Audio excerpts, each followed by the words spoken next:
Welcome to Cars Yeah, show number 61. This is Cars Yeah, where you'll enjoy interviews with inspiring automotive enthusiasts. Mark Green is here to provide you with a fuel injection of automotive inspiration.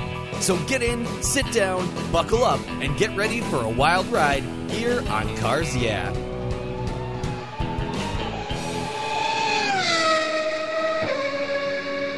Do you love vintage cars? Then go to carsyeah.com and get a free copy of the fantastic Filler Up book. It's a full-color ebook filled with fuel filler fun, with over 60 color photographs of vintage cars, plus inspirational quotes from some of the most famous automotive enthusiasts of all time. Simply go to carsyeah.com, click on the free book button on the homepage, and download your Filler Up book today. It's free at carsyeah.com.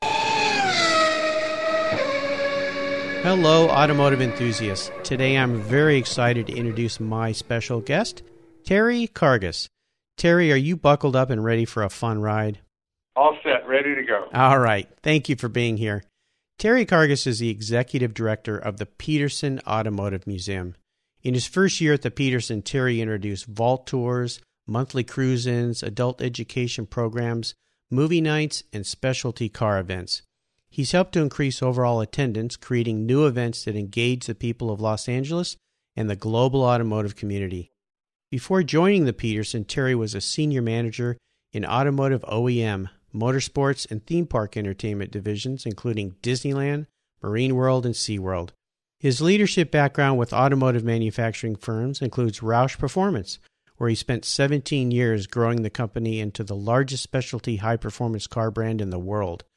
There, he also managed sales, advertising, new media, web development, and vehicle packaging. Prior to Roush, Terry enjoyed ownership of Karges Sport, where he emphasized motorsports marketing and ran his own racing team. So Terry, I've told our listeners a little about you, so please take some time and share some more about your history, your career, your interests, and of course, your passion for automobiles. Well, I guess I'm a kid of the 50s and 60s. I was born in Joliet, Illinois, and moved out to California in 1955 when I was 10 years old, just in time to enjoy the growth of hot rodding and drag racing here in Southern California, and the birth really, or for me anyway, of road racing. And I was immersed in it.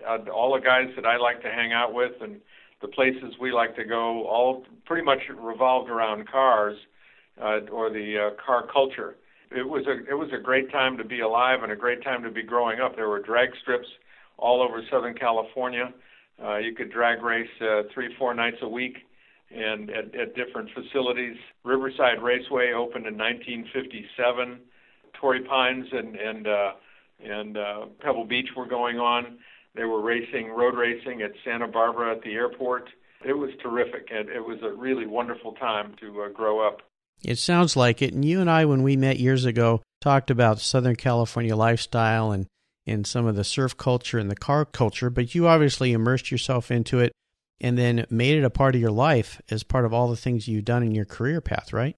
It's been a major, or the driving force of my life. I remember in the theme park business, I looked around at the walls and at one point, and the only pictures I ever had on my walls were pictures of race cars.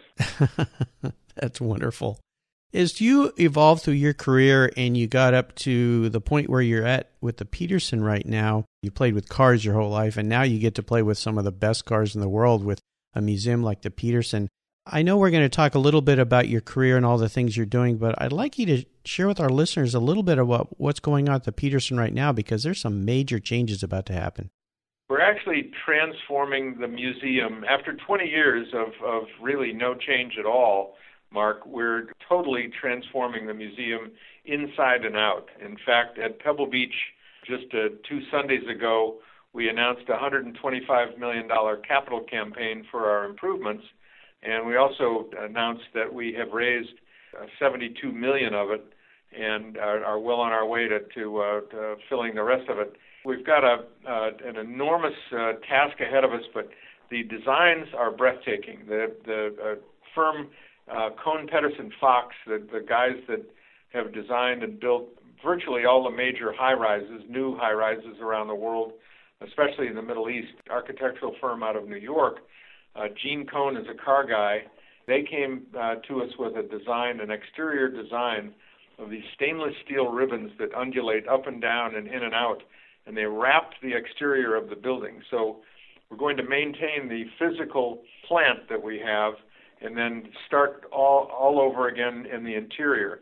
Again, this is our 20th anniversary, and in 20 years the museum hasn't changed. And right now, as a part of the new museum, when we reopen, we'll have 22 new galleries with new exhibits, interactive and immersive technologies. And as an example, right now in the museum we have, I think, 7 flat panel TV screens with videos working. When we reopen, we'll have 175 of them. Oh, wow. The floors that we have, 3 floors of cars, plus the downstairs is a 4th for the vault. The first floor will be themed the art of the automobile, the artistry of automotive. The second floor will be on the automotive industry, and the third floor will be on the history of the automobile, especially how it affected the culture of Los Angeles and Southern California, but also adding now how it affected the culture in the world. Well, it sounds incredible, and as we get a little further in our interview here, we'll let folks know how to get a hold of the museum and see some of the things that are coming. But as we continue on your journey, I'd like to start with a success quote, a saying that's been instrumental in forming your life and your success. It's a really great way to get the inspirational tires turning here on Cars Yeah. So Terry, take the wheel. Well, there's 2 of them. One is from a movie and the other is from a television show. There was a movie called The Untouchables, which was Sean Connery and Kevin Costner. And Sean Connery was trying to explain, as the cop to Elliot Ness, what he needed to do to beat Al Capone. His presentation was, how bad do you want it? What are you willing to do? And I never forgot that, because I think that fits in life, and especially with in the business that we're in, certainly in the racing business. How bad do you want what you are doing, and what are you willing to do to make it work? I've never forgotten that. And then another favorite of mine was in the early days of Saturday Night Live. At the end of the news program, he would say, and if you didn't like today's news, go out and make some of your own. And I thought both of those to be very fitting. One, how bad do you want it? And if you don't like what's going on right now in your life, go do something about it. And I've always taken those to heart. For some reason, those stuck with me. Terry, how have you incorporated those quotes into your business and into your life and your passion for cars? Oh, boy. I've always pursued and had the opportunity to take a position and then develop it into what I thought it should be, rather than following a path that was outlined for me. I could come into a position or come into a job and look at what I thought had to be done, and that is how I pursued or followed or created the path to go there. If I saw things that weren't being done that needed to be done, I would go do them. And I wouldn't have to ask. I could go say, no, this is what we have to do to succeed. And if I saw things that were being done incorrectly, I would correct them immediately. There's no need to ask. You're put in a position to accomplish things, and I think jobs essentially are created to help solve problems or fill a need, and if all you're going to do is go do what is handed to you, I don't think you're going to grow, and you're certainly not showing much interest, or you're not being very interesting yourself. So I've always had the business and work to me has always been a pleasure. So going in and exploring things that need to be done and finding new ways to do them have always intrigued me. That sounds great. Will you share with us a story that instigated your passion for cars? If you could tell us that pivotal moment in your life when you really knew you were a car guy. Probably two moments that I can remember distinctly. First was at Torrey Pines at the race in 1955. I was a kid fresh out of Joliet, Illinois, and Dad took us to the Torrey Pines road race, and Phil Hill was there, and there were D-Jags and MGs and Triumphs and all kinds of cars that I had never seen before, and they were racing on the bluff above the ocean on this beautiful sunshiny day with a cool breeze going. In those days, you had snow fence in front of you with some hay bales, On one side of us was a Mercedes Gullwing, and the other side of us was a Rolls-Royce, and they both had these big wicker baskets and were out having picnics. And I'm looking at these cars, and in those days you're smelling the bean oil coming from the cars, and I thought, this is the coolest thing I have ever seen or witnessed, and I've never seen like it, and it really, really excited me. Nothing had done that to me before. And then in 1957, at the opening of the Riverside Raceway, we were there. I remember looking at the cars. We made this was now a family thing where we'd go to the races, but I remember looking at the cars and seeing all of the corporate sponsors on the cars and the corporate sponsors around the track, and I was intrigued by the idea that business was part of racing, and that racing being the most exciting thing I'd ever seen, I also saw the business side of being involved in racing, and that stuck with me. And I had never found anything that got me that excited or got my attention like that before. So that did stay with me. Well, you do know how lucky you are to have been able to see those times and those experiences when you were a kid. My goodness, to be at Torrey Pines and see Phil Hill and some of those famous cars and drivers in real life that most of us have only dreamt about must have been fantastic. In those days, Mark, too, as kids, we would go to the pits, volunteer to polish the cars or shine the cars or watch them for the guys when they went to dinner or went someplace. They would let you in for free, and you could rub on the cars, and I mean, it was a pretty special time. It was very low-key. You could be at the snack bar where all the drivers were sitting, and there's Lothar Machenbacher and Ken Miles and Dan Gurney and Phil Hill, Jim Hall, and all the legends. And here you are as just a kid, a teenager, sitting down listening to the stories. I mean, you'd have to kind of, you wouldn't want to be timid, but why would you be if all those guys were there, if all your heroes were there? Oh, yeah. That's fantastic. Terry, what I want to do now is take a look at some of the roads you've driven down and really crawl under the hood and get our hands a little dirty. Would you share with us a huge challenge or even a great failure that you faced in your career that pushed you to a breaking point? And more importantly, share with us how you overcame that situation and what you learned from it. I had been in the theme park entertainment business 4 years at Disney, 4 at SeaWorld, and 4 at Marine World, and had some great trainers, good teachers, but I had done it literally 7 days a week, 24/7, and after 12 years I was burned out, and I had no idea what I wanted to do, and I couldn't figure out what to do next, but I knew I had to quit doing that. I couldn't figure it out, and finally one night I sat down on my front porch. I was living in San Carlos on the peninsula, San Francisco Peninsula at the time, and thought, I don't know, I have nowhere to turn. I don't know what to do, but I've got to do something. And that was the moment that it dawned on me that over the 12 years, the only pictures I had ever had in my office were pictures of race cars. And it hit me. I thought, part of the thought process was, what would I really be upset of having missed if I died tomorrow? What would really be the thing that I missed the most in my life? And maybe that's what I've got to go do. And it was, I wanted to be involved in racing. I wanted to be involved in cars. So the next morning, I went about looking to buy a race car, thinking that that's what I really needed to do.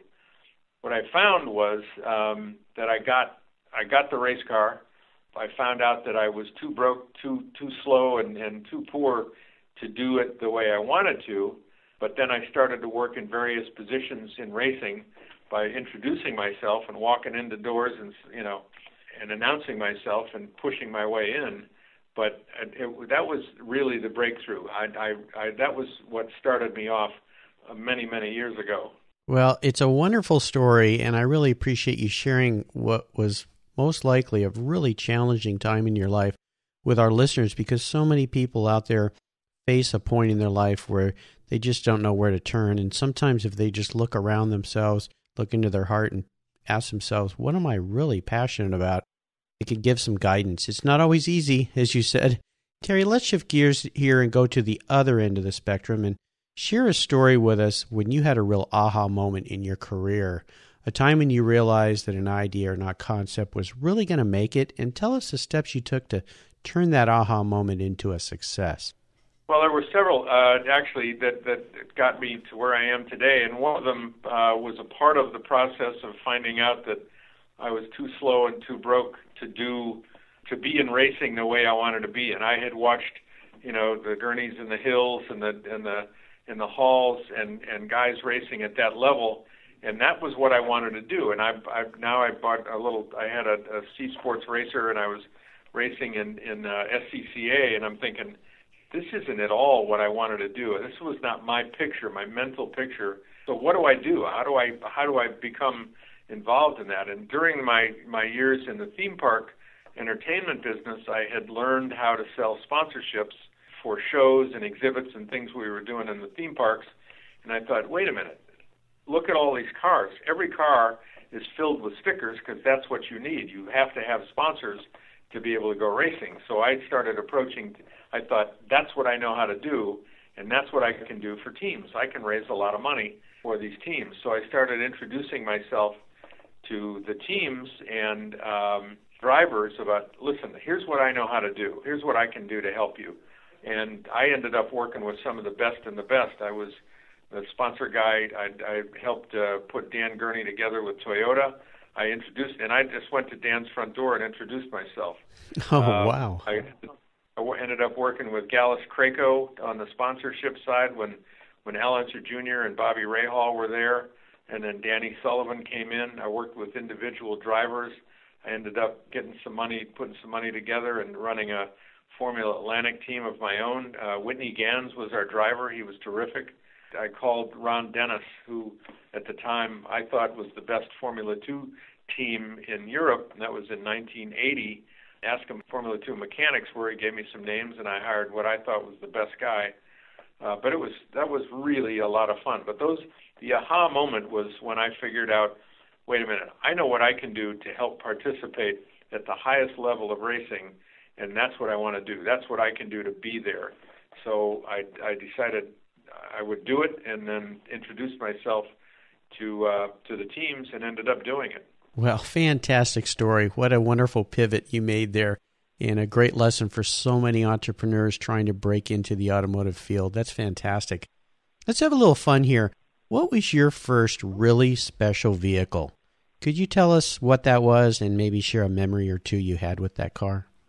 Funny, I think one of my favorite early cars was a 64 Volkswagen convertible, but I also had a 53 split window VW, had a bunch of VW buses, campers, but the one car that stood out or stands out was a 1958 Porsche Speedster that I bought, and my brother and I restored it. Actually, it didn't need much restoration. We did a lot of engine work to it, though. That was my prize. That was my pride and joy. What was the special memory you had with that? Was it rebuilding the engine with your brother, or did you have a special trip maybe you took in that vehicle? That's exactly right. One of the things that I had always dreamed about was owning a black Porsche Speedster, tan interior, with the top down, heading down Highway 1 with some wine and cheese and bread, and camping along Highway 1 on the ocean and cruising the California coast. And I did that, and it was still one of my great memories and one of my real treats.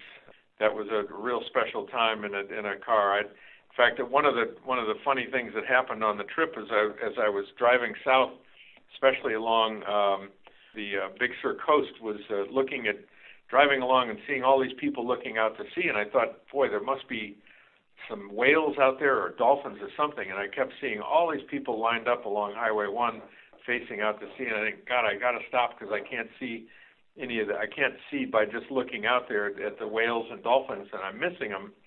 So I stopped, and I was parked there for a minute, and then it dawned on me, you're not looking at anything but the sun setting. These people are actually taking time to just enjoy the sun setting over the Pacific Ocean.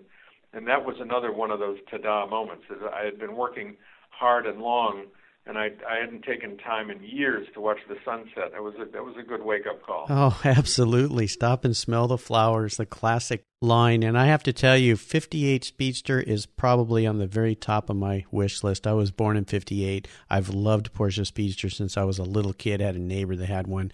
So you're sitting here sharing this story, and I've just got a huge grin on my face going, yes, driving down the coast in a 58 Speedster. What a dream come true. That's awesome. How about seller's remorse? Is there a vehicle that you've sold that you really wish you had back? Actually, there was a 1953 Buick Woody wagon that I had that was absolutely gorgeous. Powder blue, perfect wood, all original car, and it was a perfect Palm Springs car. I would love to have that car still. But like anything, you turn them over and you keep moving. Yep, can't look back, that's for sure. Is there a project you're working on right now, Terry, that really has you excited and fired up? Well, yeah, the museum is the transformation of the museum. We have mostly a brand new staff. We have a new board of directors that are excited. This is the best challenge of my career. I'm proud to say that as the executive director, I'm working with probably one of the most exciting boards anybody ever put together. These guys are the greatest car collectors and visionaries. Peter Mullen, our chairman, is absolutely an extraordinary guy, but that he's one of several extraordinary men that have great visions. They're great collectors. They're real gentlemen, and they're very, very good at what they do. And they are up to their eyeballs in helping us develop this project. And without them, it wouldn't be happening. But when we finish, the goal is to be the world's premier automotive museum. So, yeah, I'd say I'm involved in a pretty good project right now. I think you are. I think for all of us listening, we cannot wait to see the results of what all of you are building there. That's fantastic. Now, here's a funny question for you. If you were a car, what kind of car would you be and why? Oh, boy. Well, I would, if I were a car, I'd maybe probably a 917 or a GTO, because I think those are two of the most beautiful, powerful cars ever built, or a 275 GTB 4-cam. Ooh. I don't know how you get any more beautiful than those three cars. So I don't know that I can give you one, but those are the three tops for me. Yeah, you picked some great ones, and having just come back from Pebble Beach that weekend, I know you were down there as well, saw all those cars running around. So, yeah, tough to choose for sure. Testa Rosa is a tough one to beat. Yes, that one too. And then we saw, 20 plus of those on the lawn at Pebble Beach? So, Terry, this is a fun part of our talk. I call it the last lap. And this is where I fire off a series of questions, and you give our listeners some very quick blips of the throttle answers. So are you ready to go? You betcha. All right. What is the best automotive advice you've ever received? Bobby Unser, speed costs money. How fast you want to go? This fast, or this fast? Boy, isn't that true, especially in the world of racing. Would you share one of your personal habits that you believe has contributed to your success? Say hello to everyone, look them in the eye, and call everyone back every day, no matter what, and no matter how late it is. Well, and I can tell our listeners that Terry is that kind of guy. When I reached out and asked him to do this interview, I heard right back from him, and I really appreciate that attribute in your lifestyle and the way that you conduct yourself. Thank you. Do you have a resource that you could share with our listeners that you're really fond of, perhaps a website or a forum you attend? Well, actually, there's a website that we just launched called Car Stories, which we contribute to daily, and it's the content. It's rich in content. It's a great entertaining piece. I would say, go check out Car Stories. Absolutely, and I received that, and you guys are doing a great job with it. By the way, I really enjoy what you're putting out there for us enthusiasts. Thank you. Terry, could you share a book with us that you've recently read that you really think is valuable and that you enjoyed?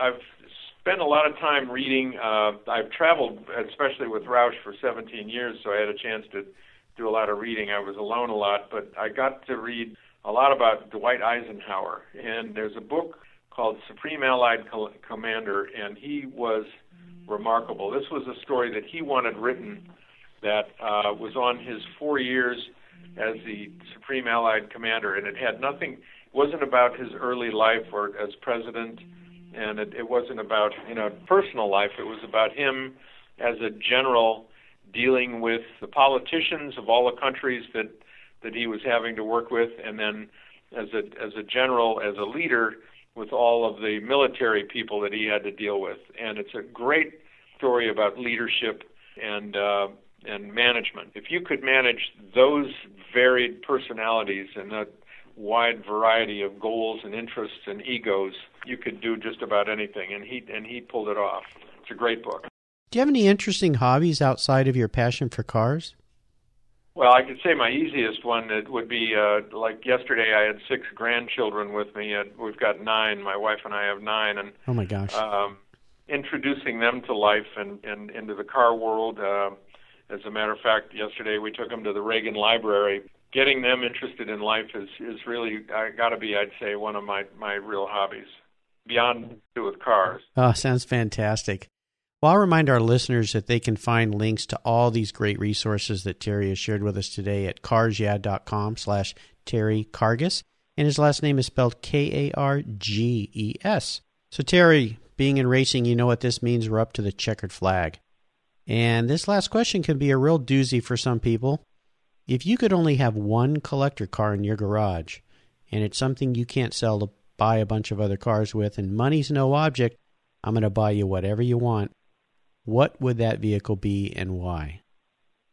The Gulf 917, because of when I first saw a 917 run and heard it, it was like nothing I had ever heard, and I still haven't heard anything before or since that has had that kind of song. I guess you could say that for a GTO and the 12 cylinders, when you hear that it's like talk about a song, but I think also the styling on the 917 really captured my attention, and I don't think that there's probably 2 paint schemes in racing that I would say are the best ever. One is Martini and the other is Gulf, but I think Gulf is probably the one that gets my attention the best or holds my attention the best. I think it's just gorgeous, and the styling on a 917 is magnificent. I don't know that they've improved on it. Well, that car that Bruce Canepa had down at Pebble Beach that won at the Carmel Street show on Tuesday, boy, I think that's the car for me too. And that thing was spectacular. I saw Bruce. He said that he had an offer. He had just finished the car, and somebody made him an offer of $25 million, and the week later somebody made him an offer of $30 million on it. So not bad money. No, Bruce does magnificent work, and the cars that he restores are fantastic, and he does require a pretty penny, so I'm guessing he's just going to hold those cars for a while until the offers quit coming in, but beautiful car. Oh, boy. Oh, boy is right. Well, Terry, you've taken us on a great ride today, and I've really enjoyed talking with you and listening to your stories, and I want to thank you for sharing your journey with me and the listeners. Could you give us one parting piece of guidance before you drive off into the sunset in that Porsche 917? And then let the listeners know what's the best way for them to learn more about you and the Petersen Museum, and then we'll say goodbye. For me, pursue what you love. You've heard that over and over again. Do what you've only got so many years here. Find out what it is you love the most and do it. And then be prepared to reset your goals. Be prepared to be on a long journey. It took me years to figure out where I really fit in the automotive and the racing world, and there were a lot of jobs that I did along the way that I found that it wasn't in part of the industry I wanted to be in, so I had to keep moving. But I never gave up on the dream that or the understanding that being involved in cars and racing is really what I wanted to do and where I wanted to be. But where I fit in it was a tough thing. It took me years and years of a bunch of different things to find my niche. And I guess pursuing your passion will allow you the patience to find out where you really belong. And then, again, make sure that you're doing the things you see that need to be done.